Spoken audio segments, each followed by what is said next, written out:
Bueno, no es ninguna cosa misteriosa, oculta o secreta. Es el verso 19 del capítulo 1. A Juan se le comisionó para que escribiera: escribe las cosas que has visto, y las que son, y las que han de ser después de estas. Yo crecí en West Palm Beach, en la Florida, y no tenía dinero para comprar refrescos y cosas por el estilo. Así que trepaba los árboles cocoteros, hacía caer algunos cocos, les hacía un orificio y bebía esa deliciosa agua de coco. Ahora, pelar un coco era algo muy fácil para mi hermano y para mí. Tumbábamos muchos cocos, los pelábamos diestramente y los vendíamos a los turistas. Yo podía pelar y abrir un coco en menos de un minuto, porque Dios puso algo así como costuras en la corteza del coco, y descubrí que era fácil pelar un coco descosiendo esas costuras. A veces los turistas nos compraban los cocos, pero con la condición de que los abriéramos y los peláramos en su presencia. Los que no saben abrir cocos usan serruchos, martillos, destornilladores y quién sabe cuántas otras herramientas y no logran abrir un coco. Esto es un símil de lo que muchos hacen con la Biblia. Tratan de abrirla usando las herramientas que no deben usar. Quieren saber el contenido de Apocalipsis sin saber en dónde están las costuras que al descoserlas revelarán el contenido de la palabra de Dios.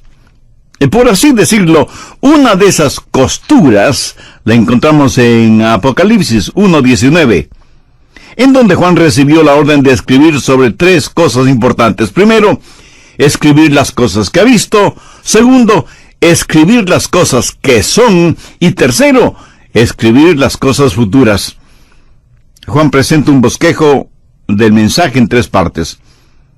Y es la orden que Juan recibe directamente del Santo Espíritu de Dios. Recuerde que Juan está en la isla de Patmos, preso por predicar el Evangelio del Señor Jesucristo. Apocalipsis, capítulo 1, desde el verso 10. Yo estaba en el Espíritu en el día del Señor, y oí detrás de mí una gran voz como de trompeta que decía: yo soy el Alfa y la Omega. Como usted seguramente sabe, Alfa y Omega son la primera y la última letra del alfabeto griego. Yo tengo un gran número de libros en mi biblioteca y todos ellos contienen todas las letras del alfabeto de mi idioma.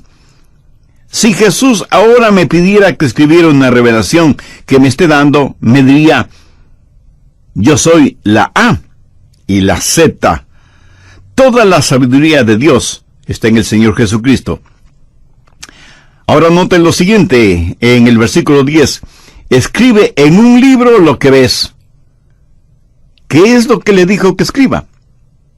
Lo que iba a ver. ¿Y para qué? Pues envíalo a las 7 iglesias que están en Asia, a Éfeso, Esmirna, Pérgamo, Tiatira, Sardis, Filadelfia y Laodicea. Verso 12. Y me volví para ver la voz que hablaba conmigo, y vuelto, vi 7 candeleros de oro, y en medio de los 7 candeleros a uno semejante al Hijo del Hombre. Esto significa que hay un hombre en la gloria, el Señor Jesucristo, quien es Dios mismo, que llevó su humanidad hasta el cielo y es para siempre el Hijo del Hombre. Jesús, el Hijo de Dios, se refiere a sí mismo como el Hijo del Hombre. Verso 13.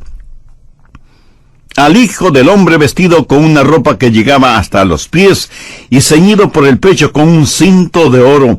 Su cabeza y sus cabellos eran blancos como blanca lana, como nieve, sus ojos como llamas de fuego, y sus pies semejantes al bronce bruñido y refulgentes como en un horno, y su voz como estruendo de muchas aguas. Pasemos ahora al verso 16. Tenía en su diestra 7 estrellas, de su boca salía una espada aguda de 2 filos, y su rostro era como el sol cuando resplandece en su fuerza. Y cuando le vi, caí como muerto a sus pies. Y él puso su diestra sobre mí, diciéndome: no temas, yo soy el primero y el último. y el que vivo y estuve muerto. Mas he aquí que vivo por los siglos de los siglos. Amén. Y tengo las llaves de la muerte y del Hades. Escribe las cosas que has visto, y las que son, y las que han de ser después de estas. Cuando Jesús era crucificado, muchos se burlaron de él, desafiándole a que descendiera de la cruz. Y a las mujeres que estaban a la vera del camino por donde él pasaba, cargando la cruz, les dijo que no debían llorar por él, sino por ellas mismas, porque su hora aún no había llegado. La hora del Señor será cuando, descendiendo de su gloria, se muestre, no como el carpintero de Galilea, no como el profeta pobre, ni como el manso y humilde Jesús, lleno de infinito amor, sino como el exaltado y glorificado Señor Jesucristo. Con su pelo blanco como la nieve, debido a su santidad, sus ojos como llamas de fuego, sus pies como bronce bruñido, y el bronce es emblema y símbolo de juicio. Su voz como rugientes cataratas no admite argumentos ni discusión. Esa es la primera división del libro de Apocalipsis. En la segunda división, o sea, las cosas que son, básicamente son los mensajes 2 y 3. Las llamamos la época de la iglesia y veremos los mensajes a 7 iglesias. Los números para los judíos son más que matemáticas y ciencia, son filosofía, religión, espiritualidad, con profundo significado espiritual. Había 7 iglesias en Asia Menor que literalmente existieron. Pero siendo que son 7, sabemos que hay un simbolismo en esto. Habla de las iglesias de todos los tiempos. La era de la iglesia comenzó en Pentecostés y sigue vigente en nuestros días. Y estamos viviendo en la segunda división que tiene que ver con las cosas que son. Apocalipsis 2:4.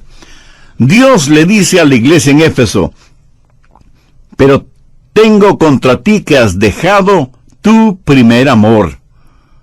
La iglesia en Éfeso era una iglesia maravillosa, pero su amor había comenzado a enfriarse.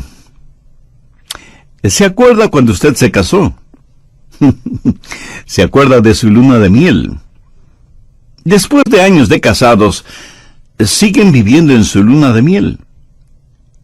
Si es que usted no ama a su esposa más de lo que la amaba en la luna de miel, quiere decir que la ama menos.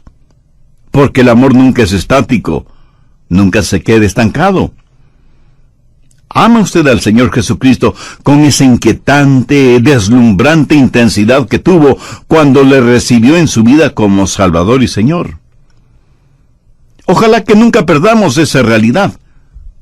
Alguien dijo que la luna de miel es el período entre el sí, lo prometo, y el ¿de qué promesa se trata? Lo que necesitamos hacer es mantener vivo y ardiente nuestro primer amor.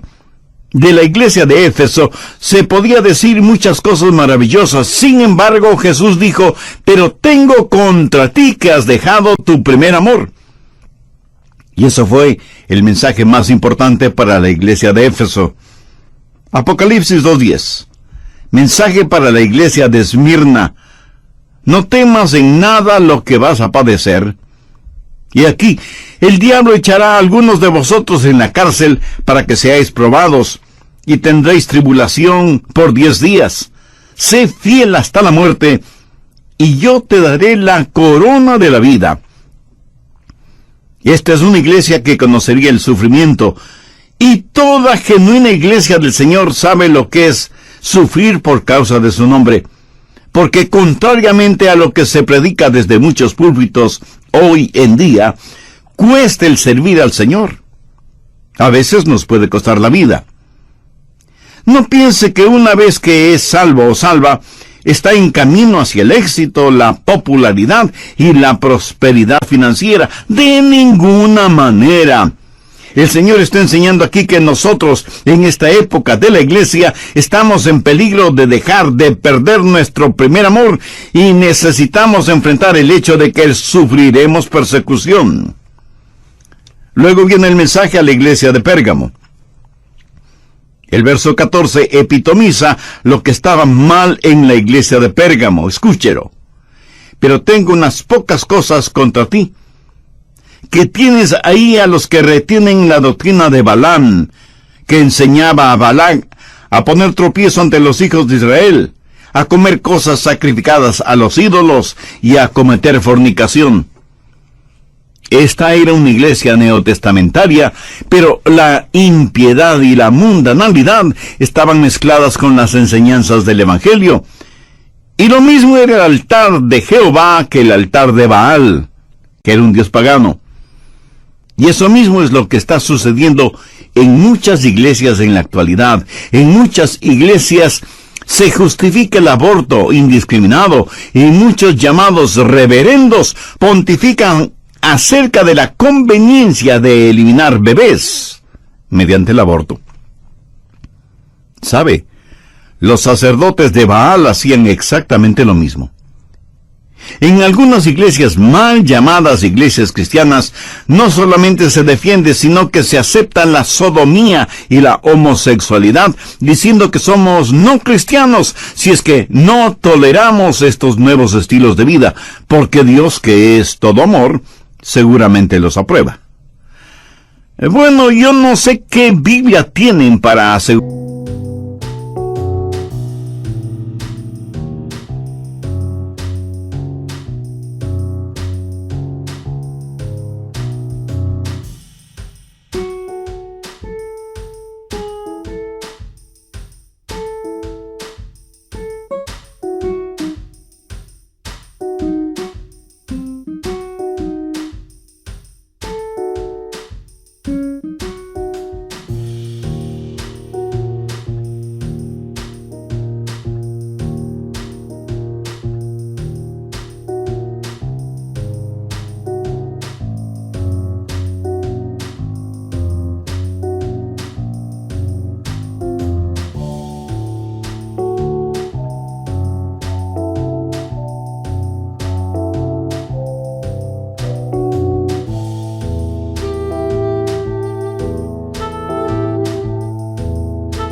Semejante barbaridad, porque no solo que Dios no aprueba eso, sino que dice que es abominación delante de sus ojos.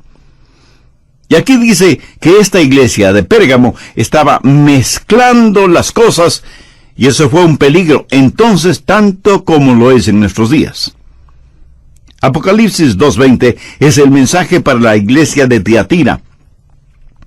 Pero tengo una cosa contra ti, que toleras que esa mujer Jezabel, que se dice profetiza, enseñe y seduzca a mis siervos a fornicar y a comer cosas sacrificadas a los ídolos. Aquí se habla de la infiltración del feminismo, y Dios menciona a una autodenominada profetisa y la compara a Jezabel del Antiguo Testamento, introduciendo herejías dentro de la iglesia. En estos días se piensa que no es cristiano el estar firme en contra de la herejía. En Apocalipsis 3:1 tenemos el mensaje para la iglesia de Sardis. Escribe al ángel de la iglesia de Sardis, el que tiene los 7 espíritus de Dios y las 7 estrellas, dice esto: yo conozco tus obras, que tienes nombre de que vives y estás muerto. Esta era una iglesia que tenía grandes programas y fiebre de actividad. Era la iglesia más activa en la ciudad. Tenía apariencia de estar viva, pero en realidad estaba muerta. Pudiera haber estado bien organizada. Pero mi amigo, en un cementerio también hay organización. Me imagino que esta iglesia tenía un comité que supervigilaba al comité de promoción. Tenía todo, menos vida. Las iglesias como tales, bien organizadas, necesitan preocuparse por tener vida y no solo por tener un nombre. Pero gracias a Dios que hubo una iglesia cuyo distintivo fue el amor. Apocalipsis 3, versos 7 y 8. Escribe al ángel de la iglesia de Filadelfia: Esto dice el santo, el verdadero, el que tiene la llave de David, el que abre y ninguno cierra, y cierra y ninguno abre. Yo conozco tus obras. He aquí, he puesto delante de ti una puerta abierta. ¿Sabe usted lo que significa Filadelfia? Significa amor fraternal. Esta era una iglesia donde todos se amaban mutuamente. Una iglesia está compuesta por personas que tienen toda clase de ideas acerca de la música, si tradicional o contemporánea. Algunos quieren levantar las manos en adoración y alabanza, otros no. Y así por el estilo. ¿Quién está en lo correcto? Nadie. ¿Quién está en lo incorrecto? Nadie. Lo importante no es el tratar de imponer mi estilo o mi gusto como una señal de superespiritualidad. Lo que debe mantenernos unidos es el amor que tenemos en el Señor Jesucristo. Escúcheme. Es muy fácil encontrar errores para no estar de acuerdo con los demás. Y aquí debo confesar algo. A veces yo no estoy de acuerdo conmigo mismo. Pero debemos entender lo siguiente, debemos sentir y practicar el amor fraternal.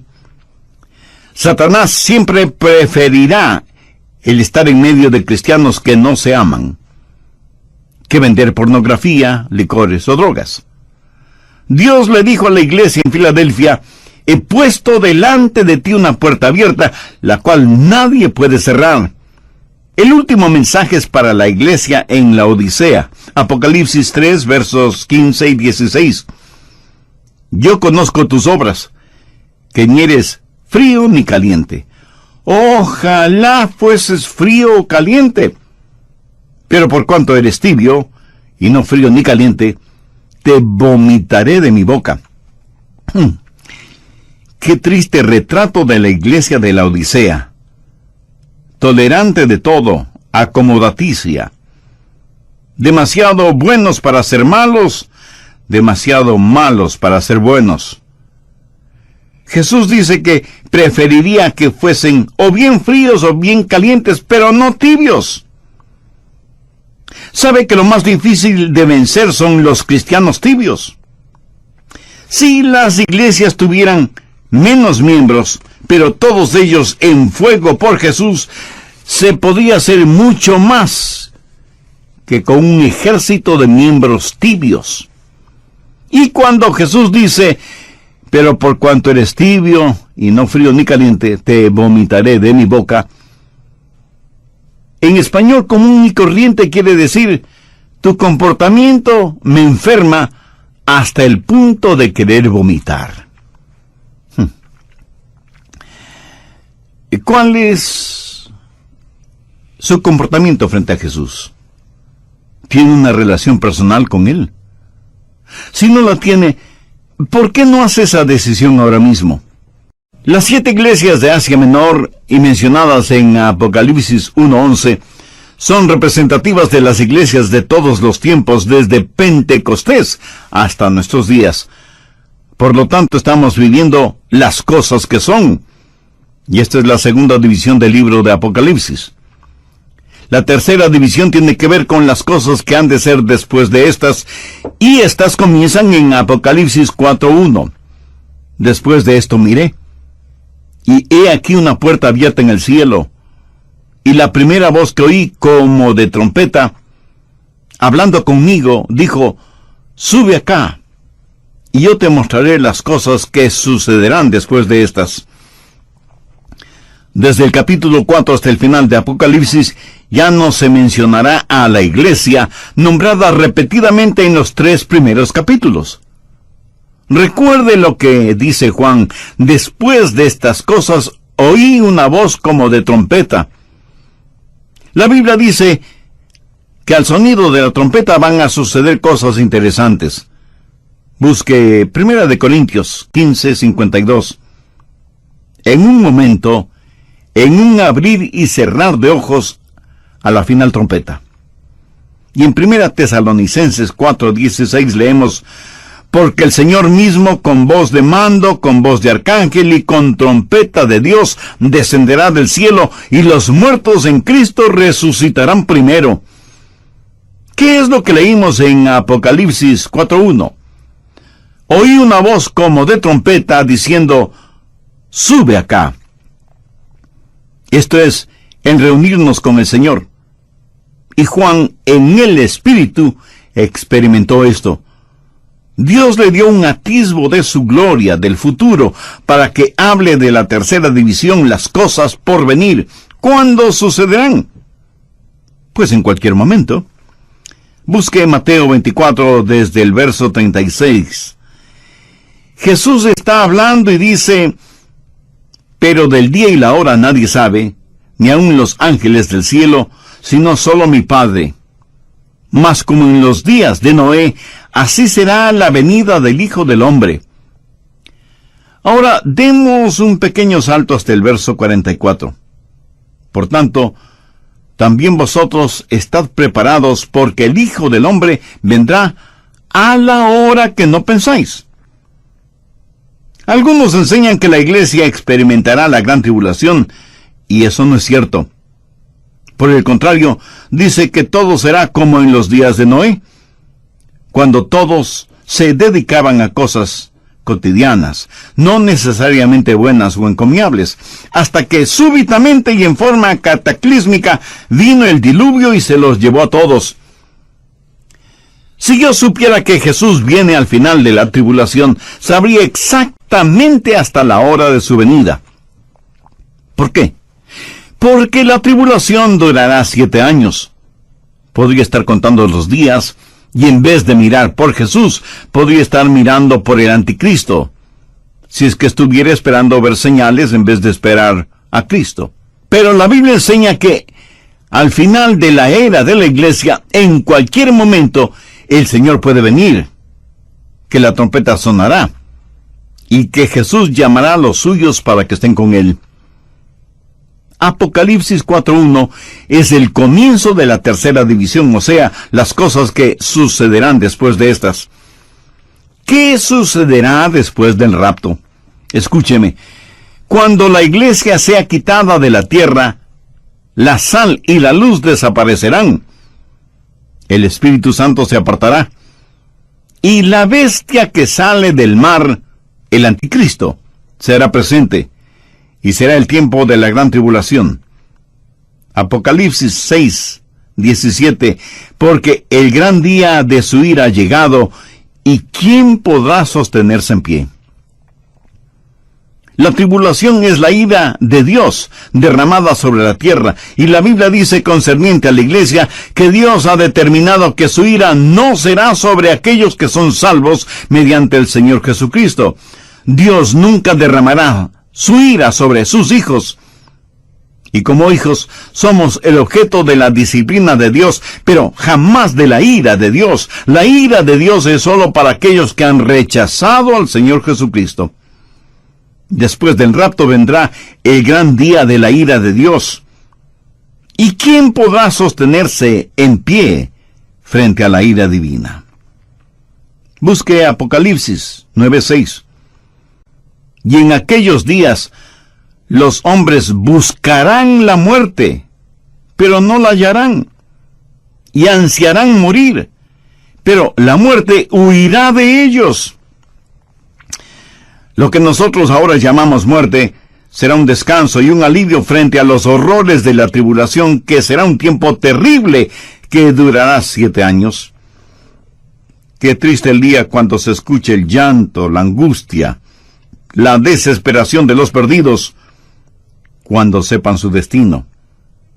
E implorarán a las rocas y a las montañas que les sepulten, y orarán, pero será demasiado tarde. Si en la primera venida de Jesús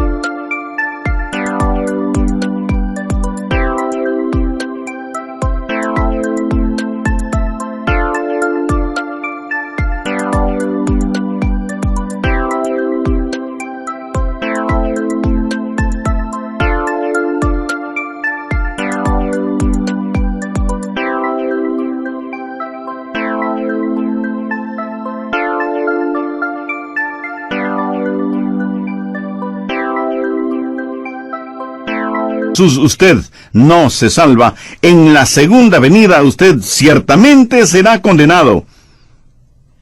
El rapto es el primer paso de las cosas que serán. Segundo, al ya no estar el Espíritu Santo y la Iglesia en el mundo, la corrupción moral y las tinieblas espirituales serán evidencia de la gran tribulación. ¿Cuándo terminará la gran tribulación? Recuerde que durará 7 años. Por el libro de Daniel y del Apocalipsis, sabemos que este período de 7 años terminará con la batalla de Armagedón. Anote Apocalipsis 16:16. Y los reunió en el lugar que en hebreo se llama Armagedón. Armagedón actualmente significa el monte de Megiddo, que es un lugar en la planicie de Jezreel. Algunas de las batallas más decisivas de la historia se han desarrollado en ese lugar y muchos de los famosos conquistadores pelearon allí porque Israel está en la confluencia de 3 continentes y de las rutas comerciales y militares. A través de esta tierra, desde Egipto a Siria y Mesopotamia, grandes batallas se pelearon en Megiddo.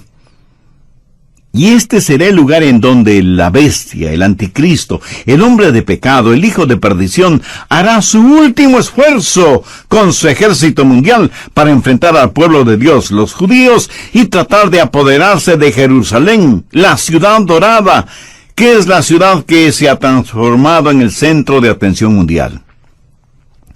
El anticristo será el supremo comandante del ejército global de todas las naciones que bajo el pretexto de paz mundial unilateralmente desarmará a todas las naciones para concentrar todo el poder militar bajo su mando para la gran batalla final, la de Armagedón. Busque Apocalipsis 19:19. Y vi a la bestia, a los reyes de la tierra y a sus ejércitos reunidos para guerrear contra el que montaba el caballo y contra su ejército. ¿Cómo se peleará esta batalla? Jesucristo va a destruirlos con el espíritu de su boca. Apocalipsis 19, los versos 11 y 12. Entonces vi el cielo abierto, y he aquí un caballo blanco, y el que lo montaba se llamaba Fiel y Verdadero, y con justicia juzga y pelea. Sus ojos eran como llama de fuego, y había en su cabeza muchísimas diademas, y tenía un nombre escrito que ninguno conocía sino él mismo. Sabía que hay una ley física que dice que ningún recipiente puede llevar más que la capacidad del recipiente. Piénselo. No es tan difícil entenderlo, aunque parezca un poco complicado. Ahora escúcheme atentamente. Dios es mucho más grande que su capacidad mental. Y estoy muy agradecido a Dios de que Él sea así. De otra manera, yo no tendría ninguna confianza en un Dios al que pueda entender o controlar. Espero que me haya entendido. Dice que tenía un nombre que solo Él conocía. Continuemos leyendo los versos 13 y 14. Estaba vestido de una ropa teñida en sangre, y su nombre es el Verbo de Dios. Y los ejércitos celestiales, vestidos de lino finísimo, blanco y limpio, le seguían en caballos blancos. ¿Quiénes forman estos ejércitos celestiales? Los santos de todos los tiempos, transformados a semejanza de Jesucristo, vestidos con lino finísimo. Nosotros, sus santos, venimos con Él, con quien hemos tenido una luna de miel por 7 años, mientras las llamas de la tribulación calcinaban la tierra. Entonces Él viene para la batalla de Armagedón, cuando los hombres mortales y el Dios inmortal se enfrentarán, y esa batalla será ganada con su palabra. La Biblia dice que Él destruirá la bestia con la espada que sale de su boca, o sea, con su palabra. Ahí estará el anticristo con sus sofisticadas y supermodernas y tecnológicamente insuperables armas propias de una película de ciencia ficción. Y aquí vienen los ejércitos celestiales. Y en el momento preciso, el Señor hablará y eliminará a sus enemigos para siempre. La Biblia dice en Hebreos 4:12, porque la palabra de Dios es viva y eficaz. Luego la tribulación, después la batalla de Armagedón. ¿Qué sucederá después del Armagedón? El milenio, o sea, el reino de Dios en la tierra por 1000 años. Busque, por favor, Apocalipsis 26. Bienaventurado y santo el que tiene parte en la primera resurrección. La segunda muerte no tiene potestad sobre estos, sino que serán sacerdotes de Dios y de Cristo, y reinarán con él 1000 años. Seguramente alguien me preguntará, Pastor Rogers, ¿cree que aquí se está hablando en términos espirituales? ¿O es algo literal o solo simbólico? Yo creo que tiene que ser literal. ¿Qué es lo que Jesús nos enseñó a orar? Padre nuestro que estás en los cielos, santificado sea tu nombre, venga tu reino, hágase tu voluntad como en el cielo, así también en la tierra. ¿Cuándo y dónde cree usted que esa oración va a ser contestada? ¿Cree usted que Jesús nos hubiera pedido que oremos si es que esa oración no iba a ser contestada? Recuerde lo que dice una de las bienaventuranzas en Mateo 5. Bienaventurados los mansos, porque ellos recibirán la tierra por heredad. ¿Qué es lo que dice Apocalipsis 26? Bienaventurado y santo el que tiene parte en la primera resurrección.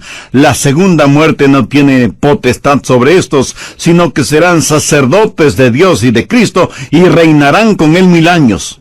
¿Se imagina? Seremos sacerdotes de Dios. Vamos a juzgar a ángeles. Vamos a reinar con él, literalmente. Y la tierra florecerá como una rosa. El león y el cordero apacentarán juntos, y toda la tierra estará llena del conocimiento de la gloria del Señor, como las aguas cubren la mar. Los hombres transformarán sus espadas en arados, sus lanzas en podadoras, y ya no habrá más guerra entre las naciones. 1000 años de genuina, de verdadera paz. ¿Cuándo comenzará el milenio? Han transcurrido un poco más de 6000 años de historia humana, y estamos a la puerta de un 7º milenio. No necesariamente de acuerdo a los calendarios humanos, sino de acuerdo al calendario de Dios. Y no debemos perder el tiempo poniendo fechas para estos acontecimientos, pero sí debemos estar preparados porque ya vemos algunas señales. Por ejemplo, la situación mundial empeora cada día. Parece que ya hemos llegado al fondo de la depravación, de la blasfemia, de la arrogancia, de la incredulidad. Señales de los tiempos. El Señor viene pronto. Busque Apocalipsis 20, los versos del 11 al 15. Y vi un gran trono blanco y al que estaba sentado en él, delante del cual huyeron la tierra y el cielo, y ningún lugar se encontró para ellos. Y vi a los muertos grandes y pequeños de pie ante Dios, y los libros fueron abiertos. Y otro libro fue abierto, el cual es el libro de la vida. Y fueron juzgados los muertos por las cosas que estaban escritas en los libros según sus obras. Y el mar entregó los muertos que había en él, y la muerte y el Hades entregaron los muertos que había en ellos, y fueron juzgados cada uno según sus obras. Y la muerte y el Hades fueron lanzados al lago de fuego. Esta es la segunda muerte. Y el que no se halló inscrito en el libro de la vida fue lanzado al lago de fuego. ¿Por qué Dios no juzga a los seres humanos tan pronto mueren? ¿Por qué esperar hasta después del milenio para juzgarlos? porque sus obras no han madurado completamente. Tome, por ejemplo, al fundador de ese imperio de placer sexual conocido como Playboy. ¿Se puede imaginar cuántas mentes ha envenenado? ¿Cuántos hogares ha destrozado? ¿Cuántos hombres y mujeres han sido guiados hacia una vida de depravación sexual bajo el estandarte de la revolución sexual? Un día ese hombre morirá. Pero aquellos a quienes corrompió, corromperán a otros, que a su vez corromperán a otros, que a su vez corromperán a otros, y así ad infinitum. Los crímenes de ese señor contra la humanidad están ganando intereses. Dios no juzgará a nadie mientras no haya puesto el último punto en la última página del libro de la historia de cada uno. Y esos libros no se han terminado de escribir todavía. Por eso el juzgamiento será después del milenio. ¿Cuál será el último de los eventos? Veamos Apocalipsis 21, los versos 7 y 8. El que venciere heredará todas las cosas, y yo seré su Dios, y él será mi hijo. Pero los cobardes e incrédulos, los abominables y homicidas, los fornicarios y hechiceros, los idólatras y todos los mentirosos tendrán su parte en el lago que arde con azufre y fuego, que es la muerte segunda. La